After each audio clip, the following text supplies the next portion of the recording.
Hey guys, it's Nick and Aria here. We're here at Outpost, Panama, and we have had an amazing time here.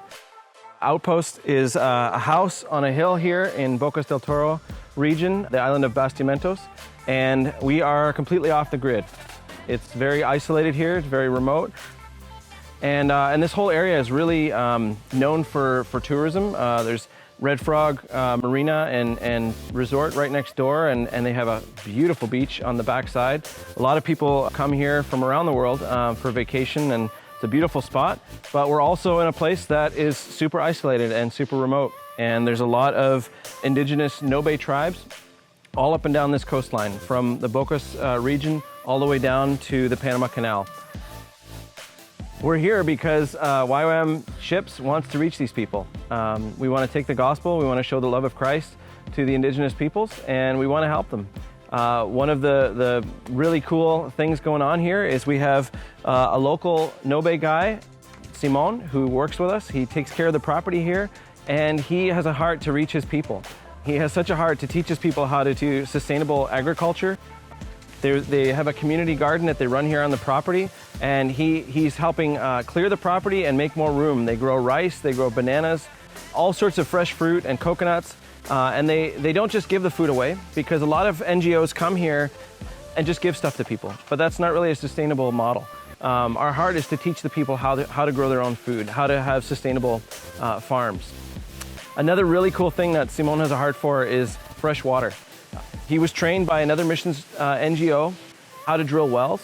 And so he goes into the community, and we take our outreach teams with him and join with him. And we go to these Nobe tribes an hour up the coast, and we help him to put in wells. That's his people, and he wants to see them have fresh water. So he kind of opens the door for us to come in and help him. We get to dig wells. He takes the wells, he teaches the locals how to dig wells.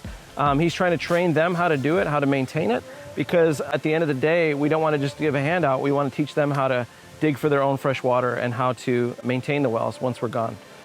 And hopefully, eventually, teach them how to drill wells as well, so that they can help with other communities that need fresh water also.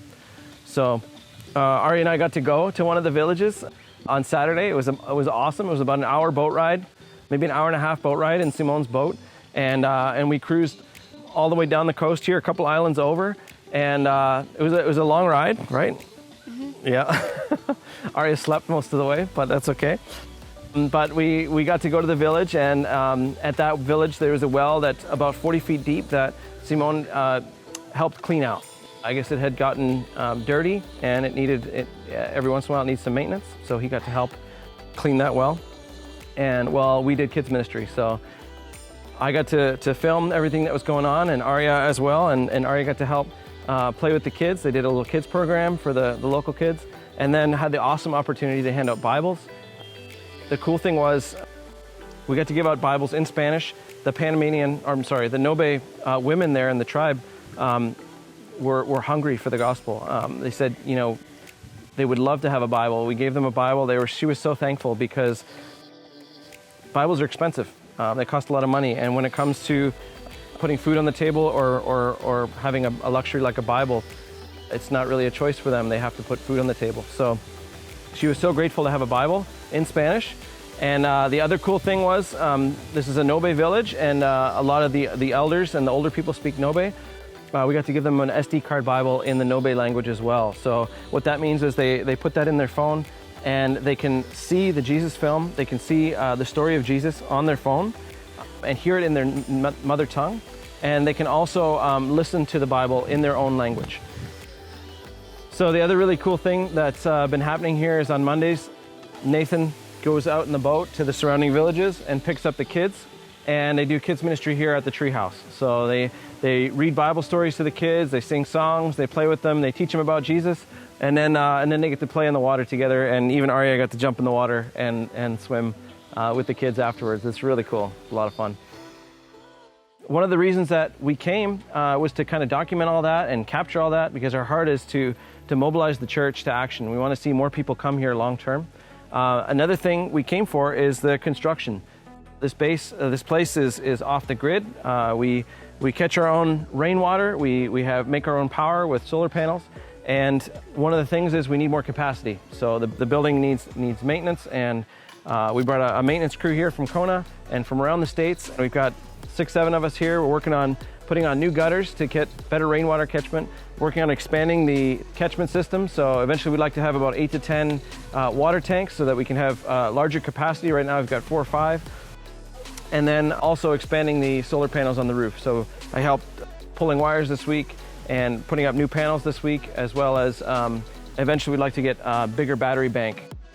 Yeah, you can be praying for the ministry here. One of the biggest challenges is it's very remote, so it's hard to get people to come long-term. Nathan and Christine have been leading it for 4 years and looking for more long-term staff to come. We'd really like to see 15, 20, 25 people that are committed to be here long-term.